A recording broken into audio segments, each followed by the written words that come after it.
नमस्ते दोस्तों, हमारे चैनल पे आपका बहुत बहुत स्वागत है। भारत मंदिरों का देश है।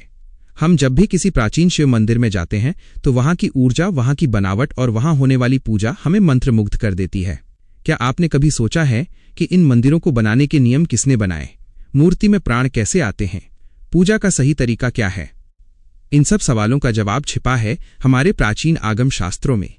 आज हम शैव परंपरा के एक बहुत ही महत्वपूर्ण ग्रंथ रौरव आगम की यात्रा पर चलेंगे। रौरव आगम भगवान शिव द्वारा बताया गया वह ज्ञान है जो मोक्ष का रास्ता दिखाता है। कहा जाता है कि इस आगम का ज्ञान सबसे पहले भगवान शिव ने रुरु नाम के भैरव या ऋषि को दिया था, इसलिए इसका नाम रौरव आगम पड़ा।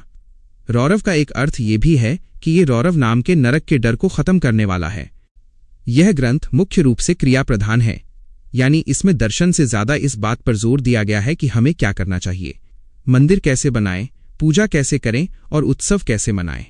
अगर आप शिव भक्त हैं और शिव पूजा के असली रहस्यों को जानना चाहते हैं तो ये वीडियो आपके लिए है।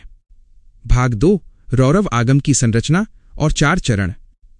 दोस्तों, शैव आगमों को आमतौर पर 4 भागों में बांटा जाता है, जिन्हें पाद कहते हैं। रौरव आगम भी इसी परंपरा का पालन करता है। आइए इन 4 चरणों को समझते हैं। पहला है विद्यापाद। इसमें दार्शनिक ज्ञान है। इसमें बताया गया है कि ईश्वर कौन है, जीव कौन है और ये दुनिया कैसे बनी। इसमें शिव शक्ति और माया का रहस्य समझाया गया है। दूसरा है क्रियापाद। रौरव आगम में क्रियापाद सबसे बड़ा और सबसे महत्वपूर्ण है। इसमें मंत्रों का प्रयोग, मंदिर बनाने की विधि, मूर्ति स्थापना और रोज की पूजा का वर्णन है। तीसरा है योगपाद। इसमें ध्यान और समाधि की विधियां बताई गई हैं। मन को कैसे एकाग्र करना है और शरीर के अंदर की ऊर्जा को कैसे जगाना है, ये सब इसमें आता है। चौथा है चर्यापाद। इसमें भक्त के आचरण के बारे में बताया गया है। एक शिव भक्त को कैसे रहना चाहिए, क्या खाना चाहिए और गुरु की सेवा कैसे करनी चाहिए। भाग 3, विद्यापाद, शिव और जीव का संबंध। रौरव आगम की शुरुआत परम ज्ञान से होती है। इसमें 3 मुख्य तत्व बताए गए हैं, पति, पशु और पाश। पति का अर्थ है स्वामी, यानी भगवान शिव। वह सर्वशक्तिमान हैं, वह अनादि हैं, यानी उनका न कोई आरंभ है और न कोई अंत। पशु का अर्थ है जीव, यानी हम सब। हम अज्ञान के कारण खुद को शरीर मान बैठे हैं। हमारी आत्मा तो शुद्ध है, लेकिन वो बंधनों में जकड़ी हुई है। पाश का अर्थ है बंधन। यह बंधन 3 प्रकार का होता है, मल यानी अशुद्धि कर्म, यानी हमारे अच्छे बुरे काम, और माया यानी ये भ्रमित करने वाली दुनिया। रौरव आगम कहता है कि जब तक जीव शिव की कृपा प्राप्त नहीं करता तब तक वो इन बंधनों से छूट नहीं सकता, और कृपा प्राप्त करने का सबसे सरल उपाय है क्रिया यानी पूजा और सेवा। भाग 4, क्रियापाद, मंदिर निर्माण और वास्तु। रौरव आगम का सबसे बड़ा हिस्सा मंदिर निर्माण को समर्पित है। ये आज के आर्किटेक्चर से भी ज्यादा गहरा विज्ञान है। भूमि चयन, मंदिर बनाने के लिए जमीन कैसी होनी चाहिए। ग्रंथ कहता है कि जमीन की मिट्टी को चखकर और सूंघ कर देखना चाहिए। अगर मिट्टी से अच्छी खुशबू आए और उसका स्वाद मीठा या कसैला हो तो वो जमीन शुभ है। जिस जमीन पर कांटेदार पेड़ हों या जो जमीन फटी हुई हो, वहां मंदिर नहीं बनाना चाहिए। मंदिर का नक्शा। रौरव आगम में मंदिर के अलग अलग हिस्सों का वर्णन है। गर्भगृह वो जगह है जहां मुख्य मूर्ति होती है। इसे शरीर का सिर माना गया है। मंडप को शरीर का धड़ माना गया है और गोपुरम यानी प्रवेश द्वार को पैर माना गया है। मंदिर साक्षात भगवान का लेटा हुआ स्वरूप है। लिंग स्थापना, शिवलिंग की स्थापना कैसे की जाए, इस पर बहुत विस्तार से चर्चा की गई है। पत्थर का चुनाव कैसे करें, उसे तराशे कैसे। रौरव आगम कहता है कि शिवलिंग में कोई भी खरोंच या दरार नहीं होनी चाहिए। स्थापना के समय सोने, चांदी और नवरत्नों को नींव में डाला जाता है ताकि वहां ऊर्जा बनी रहे। भाग 5, नित्य पूजा विधि और अभिषेक। मंदिर बन गया, मूर्ति स्थापित हो गई, लेकिन अगर उसमें रोज पूजा न हो तो वो पत्थर ही रह जाती है। रौरव आगम में रोज की पूजा यानी नित्य पूजा का बहुत सुंदर वर्णन है। स्नान और शुद्धि। पुजारी को सुबह जल्दी उठकर स्नान करना चाहिए और माथे पर भस्म यानी राख लगानी चाहिए। भस्म भगवान शिव का प्रतीक है जो बताता है कि अंत में सब कुछ राख हो जाना है। शिवलिंग का अभिषेक। भगवान शिव को जलधारा प्रिय कहा जाता है। रौरव आगम में बताया गया है कि शिव का अभिषेक किन चीजों से करना चाहिए। दूध से अभिषेक करने पर लंबी उम्र मिलती है। दही से अभिषेक करने पर संतान सुख मिलता है। घी से अभिषेक करने पर मोक्ष मिलता है। शहद से अभिषेक करने पर वाणी मधुर होती है और संगीत का ज्ञान मिलता है। गन्ने के रस से अभिषेक करने पर धन मिलता है।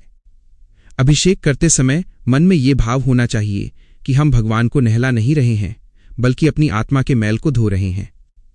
भाग 6 महाशिवरात्रि और उत्सवों का महत्व। रौरव आगम में उत्सवों को बहुत महत्व दिया गया है। उत्सव का अर्थ है वह जो दुख को हटाकर ऊपर उठाए।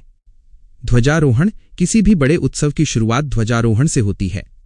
मंदिर के खंभे पर नंदी का झंडा फहराया जाता है।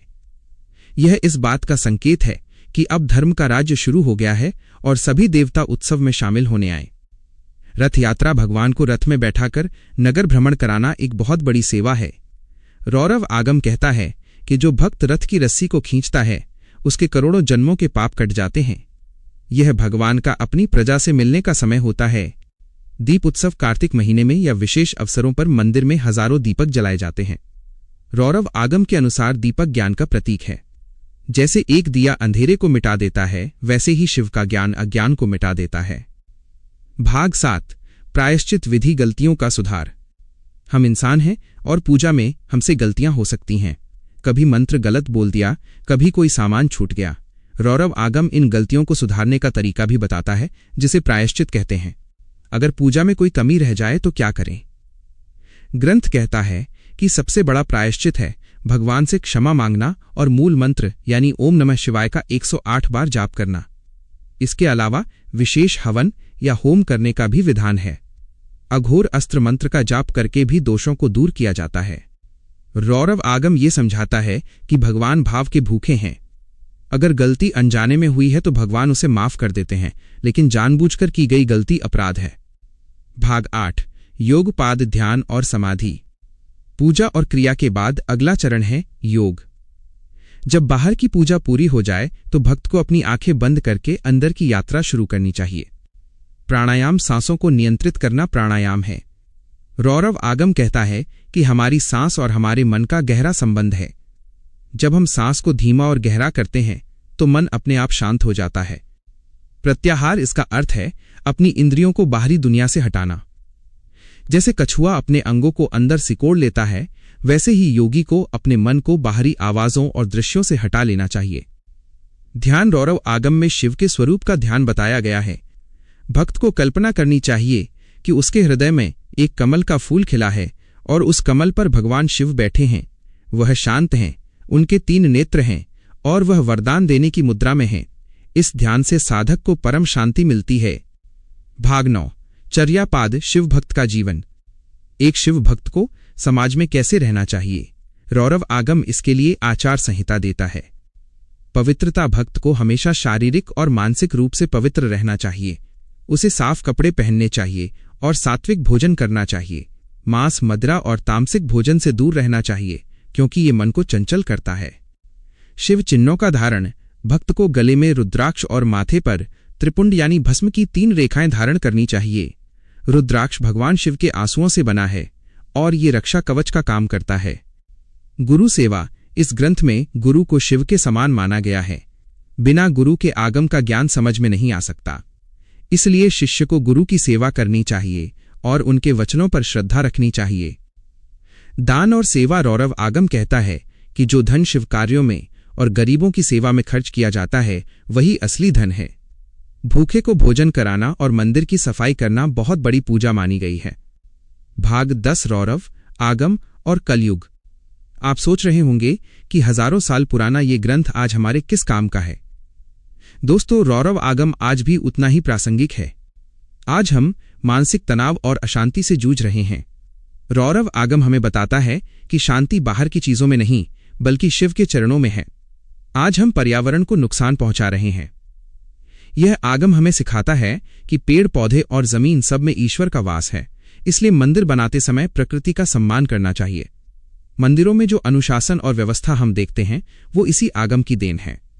दक्षिण भारत के बड़े बड़े मंदिर आज भी रौरव आगम के नियमों का पालन करते हैं। भाग 11 मंत्र, शक्ति और साधना। रौरव आगम में मंत्रों को बहुत शक्तिशाली माना गया है। पंचाक्षर मंत्र सबसे मुख्य मंत्र है नमः शिवाय। रौरव आगम कहता है कि ये 5 अक्षर 5 तत्वों पृथ्वी, जल, अग्नि, वायु और आकाश का प्रतीक हैं। जब हम इस मंत्र का जाप करते हैं तो हम अपने शरीर के 5 तत्वों को शुद्ध कर रहे होते हैं।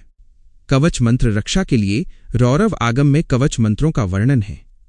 जब भक्त इन मंत्रों को पढ़कर अपने शरीर के अंगों को छूता है, जिसे न्यास कहते हैं, तो उसका शरीर वज्र जैसा मजबूत हो जाता है। कोई भी बुरी शक्ति उसे छू नहीं सकती। भाग 12 उपसंहार और निष्कर्ष। तो दोस्तों, ये था रौरव आगम का एक विस्तृत सार। यह ग्रंथ हमें सिखाता है कि जीवन केवल खाने पीने और सोने के लिए नहीं है। जीवन का एक मकसद है और वो है अपने असली स्वरूप यानी शिवत्व को पहचानना। रौरव आगम हमें उंगली पकड़कर मंदिर के दरवाजे से लेकर गर्भगृह तक और फिर गर्भगृह से लेकर हमारे हृदय की गुफा तक ले जाता है। ये हमें सिखाता है कि पत्थर की मूर्ति में भगवान को कैसे जगाना है। ये हमें सिखाता है कि अपने अंदर के शिव को कैसे जगाना है। चाहे आप पूजा पाठ करते हो या न करते हो, रौरव आगम का ये संदेश हम सबके लिए है कि अनुशासन, पवित्रता और समर्पण से ही जीवन में आनंद आता है। मैं आशा करता हूं कि आपको भगवान शिव के इस प्राचीन ज्ञान की जानकारी पसंद आई होगी।